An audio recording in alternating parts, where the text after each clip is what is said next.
it's really not that surprising on the basis that, you have a tremendous remote workforce today.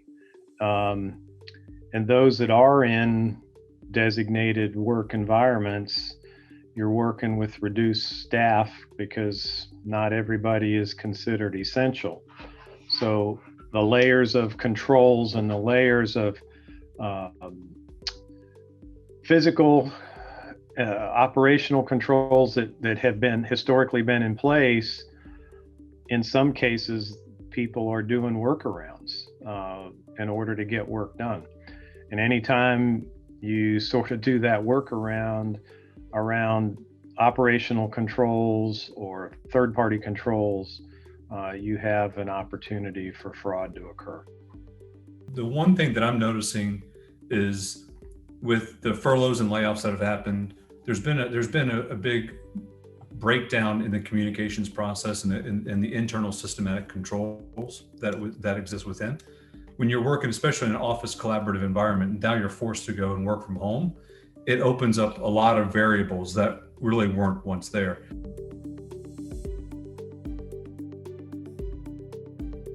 In a general statement, I think the group of clients that we work with in the cash and transit industry and ATM industry are doing a great job in really tough circumstances. There's a big demand for cash. A lot of banks are not operating, or branches are closed, and they're forcing the use of ATMs, smart ATMs, ITMs, those sort of things. So it's putting pressure on the servicers, whether it be the cash and transit industry or the ATM servicing industry. Is putting pressure on them. Those organizations are facing many of the same constraints that all of us do. COVID impact, people out sick, people fearful about coming into working environments. So all of those things are challenging those operations. The financial services industry has gone through kind of a unique situation where they really flooded the market with cash. So where cash levels are now higher than they've ever been, never that I've seen them in 25 years in this business. So when you see that heightened level of cash that's in the environment, it's moving more often, more rapidly. So it gives you more of the opportunity from one perspective. So when you look at that fraud, it's really this shell game of where you're able to move assets around without it actually being detected.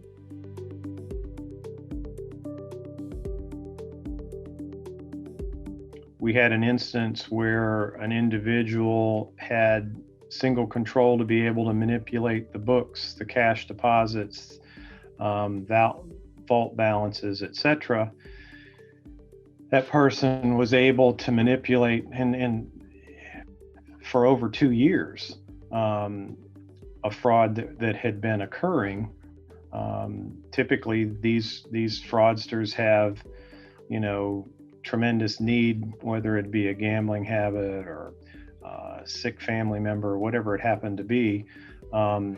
So they're highly motivated to conceal it for as long as they possibly can.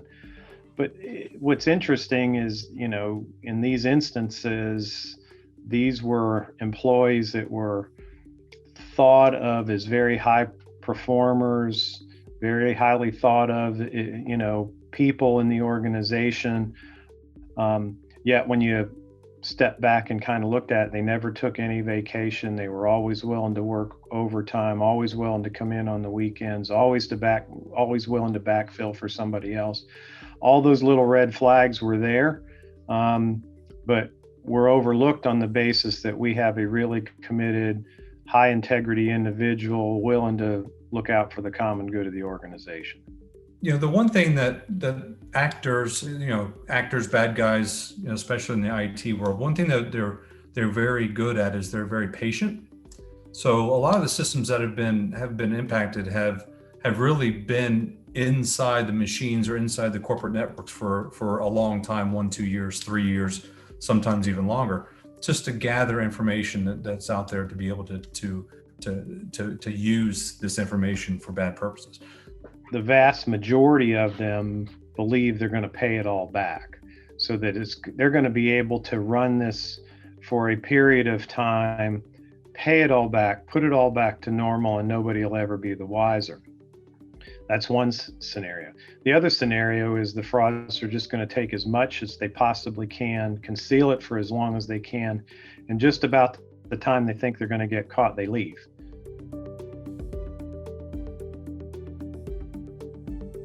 Unfortunately, you don't know what you don't know.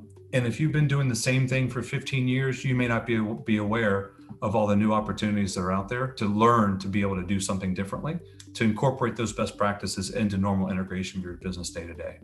It does create an opportunity for theft and fraud to occur when you don't have as many eyes in oversight, not as many people watching. It puts renewed emphasis on the notion of more frequent reviews and frequent audits and those sort of things that need to take place. So the one thing is that given a gift of time. So within this, you really get the chance to rehearse and practice your business continuity plans, your redundancies. You're able to kind of get some documentation. One may say clean house, meaning make sure your house is clean, go through and take a look at your process and do a deep dive. The other side of it is that from an audit perspective, this is really a good time to visualize and to audit what's going on in the environment. And what I mean by that is a lot of times things happen in the background, the complacency sets in. So you're not aware of all the interdependencies between departments and how they weigh into that leverage, that action or that reaction.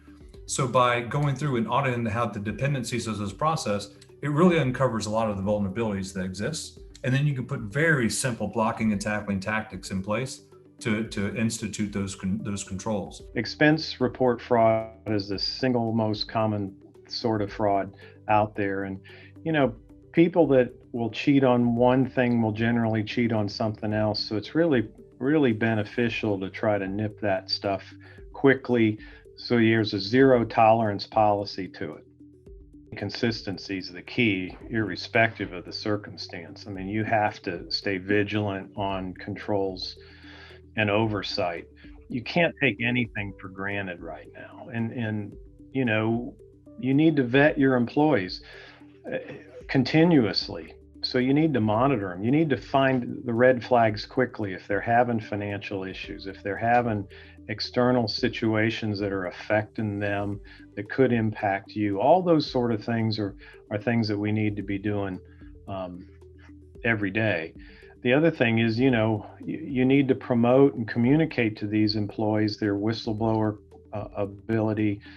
You need to promote the zero tolerance so that it's always front of mind.